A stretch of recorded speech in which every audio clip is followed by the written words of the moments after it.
আমি আপনার সঙ্গে একটু কথা বলবো।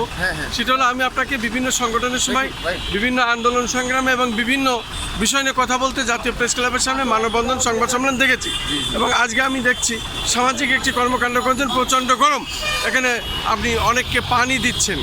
আর এই বিষয়ে যদি আপনার নাম পরিচয় দিয়ে একটু বলতেন, আপনার সামাজিক এই কাজটি কিসের থেকে করেন এটা একটু বলেন। আমি মোহাম্মদ মিনহাজ প্রধান, আমি আন্তুম ফাউন্ডেশনের চেয়ারম্যান, যেটা নিবন্ধিত বাংলাদেশ। আমি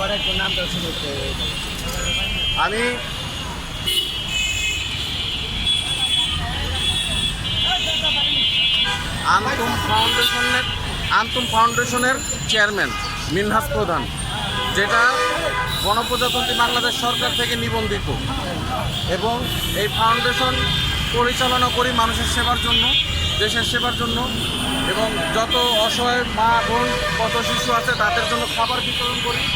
সবার ক্ষেত্রে আমরা এই কাজ পরিচালনা করতেছি, ইনশাল্লাহ করে যাব যতদিন আল্লাহ হায়াত রেখেছে।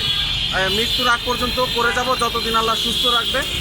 আমাদের অর্ধায়নে করছি, আরও ভাই বোনরা যারা সহযোগিতা করবেন তাদের সহযোগিতার মাধ্যমে, এবং তারাও সাথে থেকে আমাদের সাথে থেকে কাজ করবে দেশের জন্য এবং দেশের মানুষের জন্য। সর্বদাই এই আশাটুকু করি। ধন্যবাদ।